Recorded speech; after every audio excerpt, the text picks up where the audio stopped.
The stranger at table 7. It started like any ordinary morning at Millie's diner, sunlight pouring through the blinds, the smell of coffee drifting through the air, and country music humming softly in the background. But what happened that Tuesday morning would turn Emily Larson's life completely upside down. Because that was the day 4 black SUVs pulled up outside the diner, and out stepped 4 men in dark suits, 2 lawyers, and 1 frail old woman clutching a cane. The room went silent. Coffee cups froze mid-air. And when Emily saw who the old woman was, her heart nearly stopped. It was Agnes Whitmore, the same elderly lady who had been quietly sitting at table 7 every morning for 6 months. The same woman Emily had been helping, feeding, and listening to all that time. But what was she doing arriving like some kind of celebrity, with bodyguards and lawyers? Before we go on, if you're new to the Kindness Chronicles, please like this video and subscribe to the channel, because this story will remind you why even a small act of kindness can change a life forever. Now, let's go back 6 months earlier. The beginning of a friendship.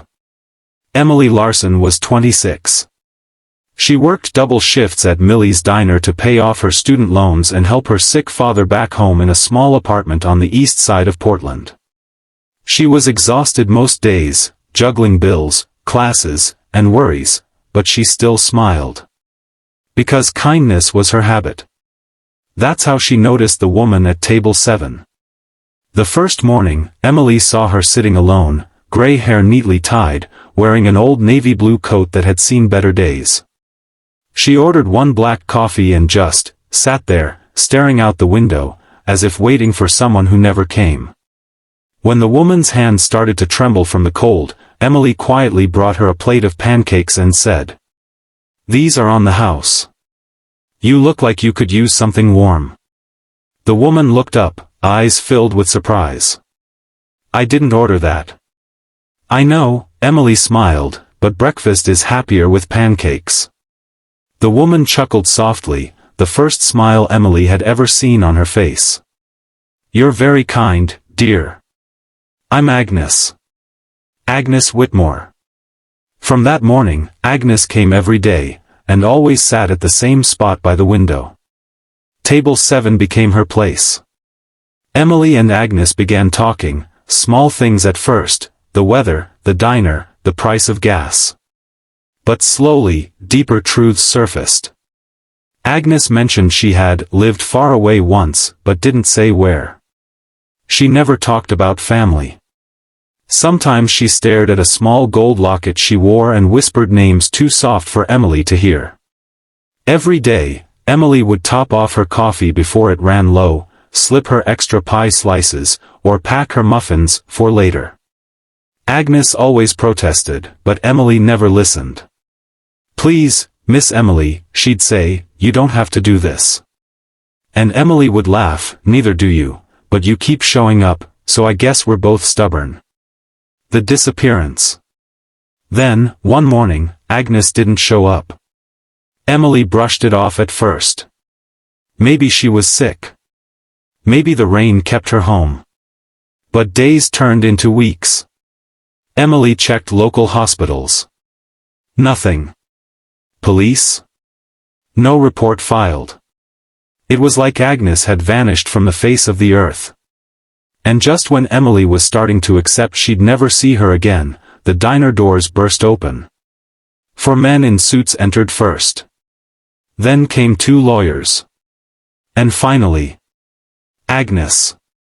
But this was not the Agnes Emily knew. Her navy coat was replaced with a pearl-white designer one. Her hair was perfectly styled. Diamonds glittered on her wrist. And behind her calm expression, something heavy lingered in her eyes. The lawyer stepped forward. "Miss Emily Larson?" "Yes," she stammered. "Mrs. Whitmore requests to see you privately." The whole diner fell silent. Every customer turned. Agnes approached, smiling faintly. "Hello, dear. I've missed your coffee." Emily stood speechless. "Where have you been?" everyone thought. Agnes raised a hand gently. "All in good time." I have something important to tell you. But not here. Tomorrow morning at 10. My driver will pick you up. And before Emily could respond, Agnes left, surrounded by guards, leaving a stunned room behind.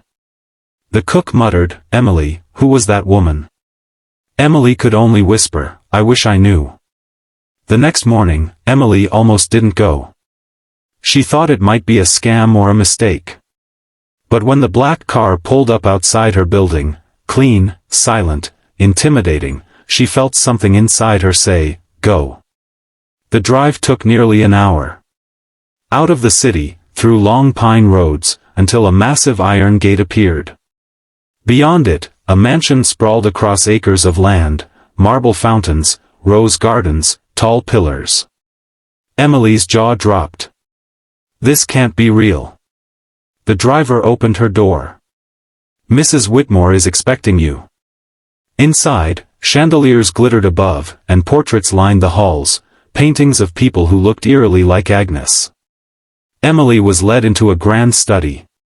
There sat Agnes by the fireplace, dressed in soft blue silk, her cane beside her. "Emily," Agnes said, "thank you for coming.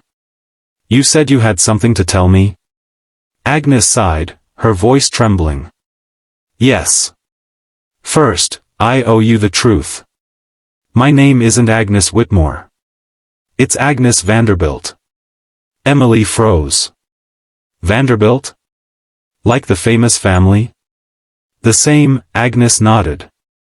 "I'm one of the last of them. I ran away years ago, tired of greed, tired of people pretending to care. I wanted to see if kindness still existed, and then I met you." Emily felt her throat tighten. "So, the diner, the pancakes, the coffee, that was all." "Real," Agnes said, smiling through tears. "The first real thing I've felt in decades." Before Emily could reply, a man entered, one of the lawyers. "Mrs. Vanderbilt," he said, "your children have arrived." Agnes looked down sadly. "Then it's time. Stay close, dear. You're about to see who they truly are." 3 people entered, all dressed in designer clothes, faces tight with anger. Margaret, the eldest, was tall, cold, and sharp. William, the middle child, looked like he hadn't smiled in years. And James, the youngest, scrolled on his phone even during introductions. "Mother," Margaret snapped, "what is the meaning of this? We flew across the country and you have us wait, for a waitress?" Emily felt the sting but stayed. Agnes spoke calmly. "This waitress has shown me more humanity than my own blood ever has." William frowned. "So what, you're replacing us now? You vanish for months, and when we find you, you're playing charity games again."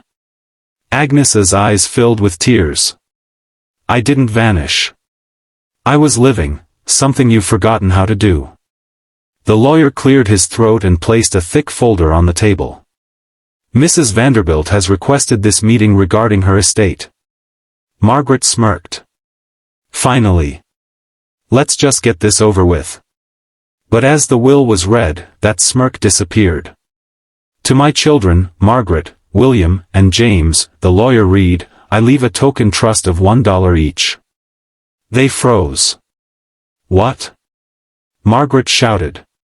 "The remainder of my fortune, all assets, properties, and accounts, shall be transferred to the Vanderbilt Foundation for Human Compassion, under the direction of Emily Larson."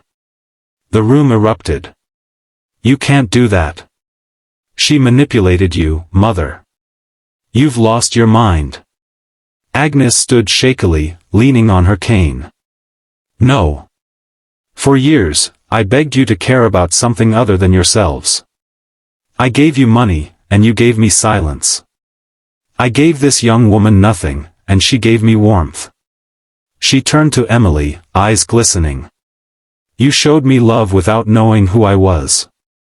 That's worth more than any fortune." Emily was stunned, shaking her head. "Mrs. Vanderbilt, I can't take this, I never asked for." "I know, dear," Agnes smiled. That's exactly why you deserve it. The collapse. Suddenly, Agnes clutched her chest. Her cane fell. The room screamed as she collapsed. Emily dropped beside her. Agnes. Stay with me. Agnes grabbed her hand, whispering weakly. Promise me, you'll use it well. Help those who are forgotten, like I was. Then her eyes closed. The bodyguards rushed forward, calling medics, but it was too late. Agnes Vanderbilt was gone. Aftermath. Days later, the media exploded. Waitress inherits Vanderbilt estate. Cameras surrounded the diner. Reporters camped outside Emily's apartment. But Emily didn't care about the fame. She didn't even touch the money at first. She kept going to the diner, sitting at table 7 with a single black coffee, Agnes's seat. Weeks later, she launched the Vanderbilt Foundation for Kindness, funding meals for seniors, housing for struggling families, and scholarships for waitresses working their way through college. 1 year after Agnes's passing, Emily stood before a crowd at the grand opening of a community center. Behind her hung a portrait of Agnes smiling, holding that small gold locket. Emily spoke softly into the microphone. Agnes taught me that kindness isn't about money or fame, it's about seeing someone who feels invisible and saying, "You matter." The audience rose to their feet, tears in their eyes. As she walked away from the stage, Emily whispered to herself. Table 7 is still open for you, Agnes. And that's how a small act of compassion turned a struggling waitress into the heir of kindness itself.